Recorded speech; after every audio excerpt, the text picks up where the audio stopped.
नमस्कार। चलिए आज बात करते हैं धर्मवीर भारती के क्लासिक उपन्यास गुनाहों का देवता की। ये एक ऐसी कहानी है जो प्यार, कर्तव्य और समाज के बीच की एक दर्दनाक कश्मकश को दिखाती है, और इसके सवाल आज भी उतने ही चुभते हैं जितने आधी सदी पहले चुभते थे।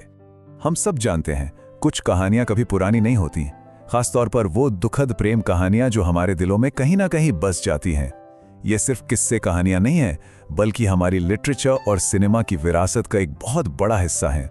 और देखिए ना, हम सब हेज़ल गर्स, लिज डार्सी या हीथक्लिफ और कैथी जैसे किरदारों के प्यार और उनके दर्द में डूब जाते हैं। ये नाम और इनकी कहानियां तो जैसे हमारी पॉप कल्चर का हिस्सा बन गए हैं। लेकिन क्या कभी चंदर और सुधा की कहानी को महसूस किया है? एक ऐसी भारतीय प्रेम कहानी जो दुनिया की किसी भी महान कृति को टक्कर दे सकती है, पर शायद उतनी मशहूर नहीं है। तो चलिए सबसे पहले कहानी के हीरो चंदर से मिलते हैं और देखते हैं कि वो उन टिपिकल रोमांटिक हीरो से कितना अलग है जिनके बारे में हम अक्सर पढ़ते या देखते आए हैं। तो देखिए, एक तरफ है वो टिपिकल बैड बॉय हीरो, थोड़ा गुस्सैल, थोड़ा बागी, जिसे प्यार सुधारता है। लेकिन दूसरी तरफ है चंदर, एक शांत, गंभीर, आदर्शवादी नौजवान। उसका प्यार उसे बनाता नहीं, बल्कि उसके आदर्श ही उसके प्यार का इम्तिहान लेते हैं। और बस यही इस कहानी की नींव है। तो चंदर के किरदार को तो हमने थोड़ा समझ लिया। अब जरा उस दुनिया में चलते हैं जिसमें वो और सुधा रहते थे, और उनके रिश्ते की अनोखी परतों को खोलकर देखते हैं। जरा सोचकर देखिए, इलाहाबाद का वो दौर जब जिंदगी की रफ्तार थोड़ी धीमी थी। एक ऐसा माहौल जहां दोस्त एक दूसरे से कविताओं में, सोनेट्स में बात करते थे।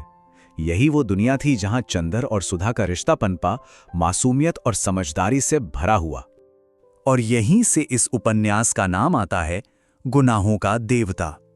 सुधा चंदर को सच में एक देवता की तरह पूजती थी, लेकिन ये पूजा किसी मर्द के लिए नहीं, बल्कि उसके ऊंचे आदर्शों और उसके चरित्र के लिए थी।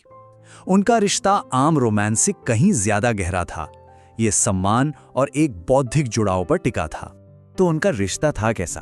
वो प्लेटोनिक था, उसमें भाई बहन जैसा प्यार भी था। वो चंदर को अपना गुरु मानती थी, और चंदर उसका सबसे बड़ा राजदार था।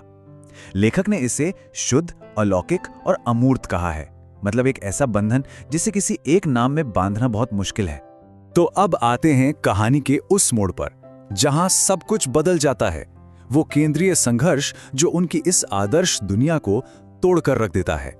और यही कहानी में आता है वो टर्निंग पॉइंट। सुधा के पिता, जो चंदर को अपने बेटे से कम नहीं मानते, उसी के कंधों पर एक भारी जिम्मेदारी डाल देते हैं कि वो सुधा से किसी और लड़के से शादी के लिए सहमति ले। सोचकर देखिए चंदर की हालत, एक तरफ गुरु का आदेश और दूसरी तरफ सुधा।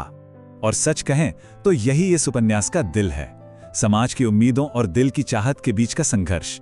चंदर और सुधा के फैसले इस बात से तय होते हैं कि दुनिया उनसे क्या चाहती है, ना कि वो एक दूसरे से क्या चाहते हैं। तो इस नामुमकिन से चुनाव का नतीजा क्या निकलता है, और कैसे एक आदर्शवादी हीरो का एक दुखद पतन शुरू होता है? चंदर का ये पतन एक झटके में नहीं होता। सबसे पहले वो कर्तव्य के नाम पर अपने रिश्ते की बलि देता है, फिर इस बलिदान का बोझ उसके सारे आदर्शों को कुचल देता है, और आखिर में उसकी आत्मा एक प्रेत बन जाती है और वो खुद गुनाहों का देवता बन जाता है। ये एक क्लासिक नेगेटिव कैरेक्टर आर्क है, जहां एक नेक काम ही किरदार की तबाही की वजह बन जाता है। और मामला यही नहीं रुकता। इसी उथल पुथल के बीच चंदर की जिंदगी में पम्मी की एंट्री होती है, एक समझदार और दुनिया देख चुकी औरत।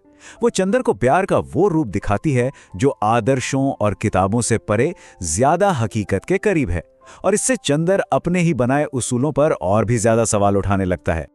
और सुधा का क्या हुआ? वो अपनी किस्मत के पिंजरे में कैद हो जाती है, लेकिन वो टूटती नहीं है। वो एक ऐसी खामोश ताकत दिखाती है जिसकी किसी को उम्मीद नहीं थी। उसकी सहनशीलता ही उसकी सबसे बड़ी ताकत और सबसे बड़ा अभिशाप बन जाती है।